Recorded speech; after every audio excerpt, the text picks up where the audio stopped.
My name is Peter M.Haroon, and I'm quarantined in New Orleans.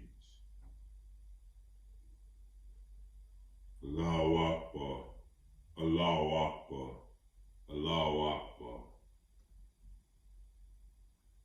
The culture from which I speak recognizes musicians as high priests.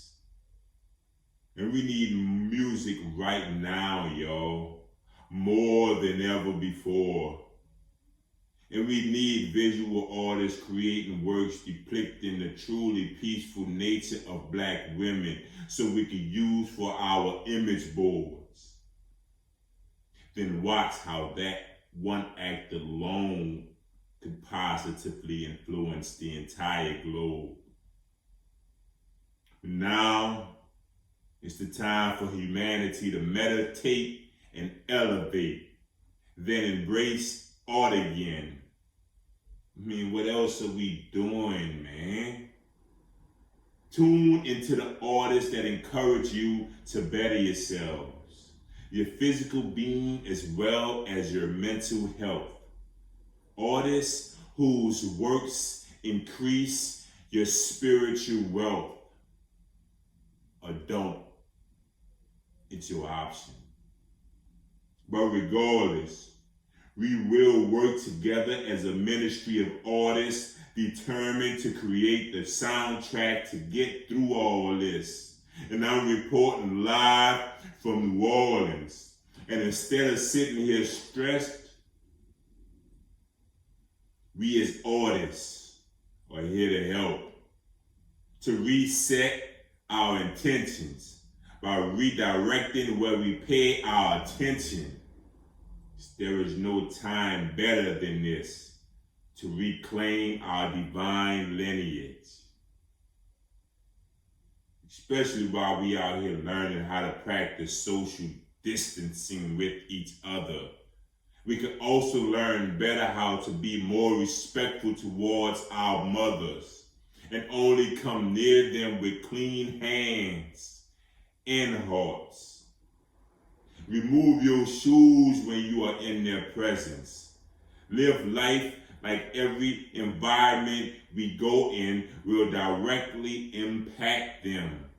So don't move in strange crowds. Let's train our senses to ward off what is senseless. We can retrain our minds to perceive these extreme difficulties as necessary preparation for ease. But remember, everybody can't be hugged.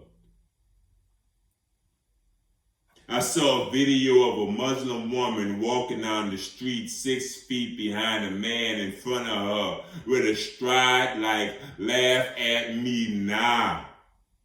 Even the doctor said if you're out and about and wash your hands about 5 times a day, well, let's wash all exposed skin and just go ahead on and pray.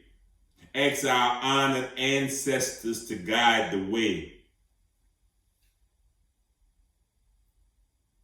In life, we have no choice but to experience trials and tribulations and obstacles and bumps. But let us always find motivation when we hear the sacred drum. Let our eyes see the sounds of a trumpet.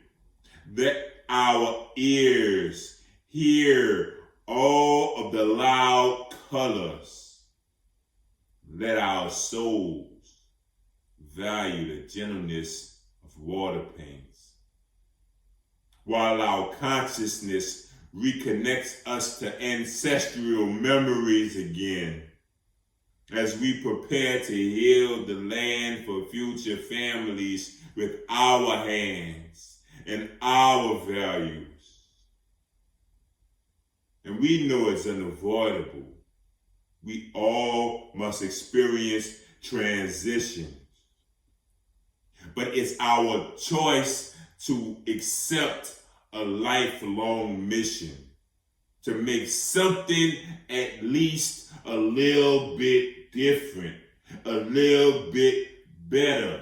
Every moment we are building and destroying this world here, it's obvious that the end is coming. And this coming from a brother whose whole city was flooded. And my best friends became my family and my ballpoint pens. Now it's red alert time again. And I'm black in New Orleans, devising a plan to return to green lands. It's time we gain control of our heads, hearts, and our helping hands. We could use this time to gloat, or we could use this time to learn the science of how food should properly grow. We could use this time to observe deeper what inputs are responsible for the things that our youth do.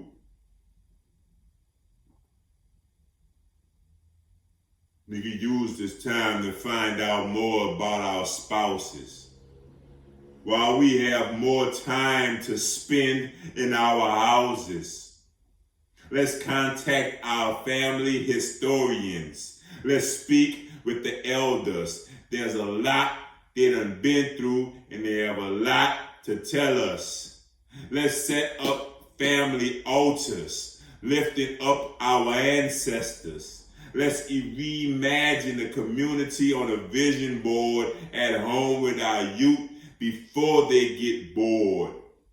Let's practice musical instruments. Let's do science experiments. Let's learn what are our biological mandates.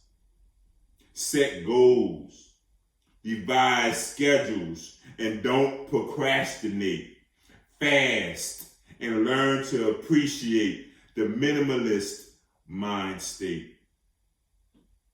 Study the difference between knowledge, wisdom, understanding, and faith. And then increase all four. Because right now, the social aid and pleasure clubs ain't even socializing in the streets no more. And that showed nothing disrupted the spirit of our city. And man, you know how much time, energy, and money I spent for my suit for 2020? And I just think a lot that at least Carnival was sunny. And that I had the chance to walk in the 6th ward with that storm crescent on me. Reawakening the dormant spirit of soldiers who were once part of Allah's army and who are still healing from the pains of our lives literally being flooded and we having to rebuild from damn near nothing.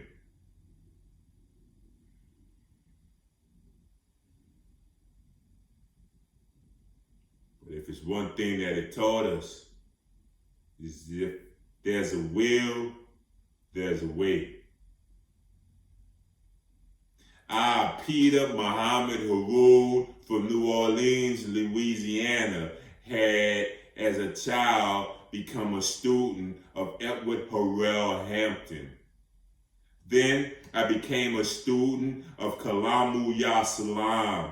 Then I became a student of the Honorable Minister Louis Farrakhan. Now I'm Trail Chief of Golden Feather and the Chief of Unity from Congo Square to Africa. And all I know is how to grow stage after stage. And that's why I have the faith to sow, pop that needle and thread without ever being guaranteed to see that next holy day. But we still gonna create with the same spirit that our ancestors did. They knew seeds needed to be planted. And they had the faith that the universal laws gonna keep governing this planet. That's why we doing this safe community. That's why we doing this safe concert. Because those things are our humanitarian works. And we appreciate y'all and anticipate continued support for me to write words and speak spells, heal, then build.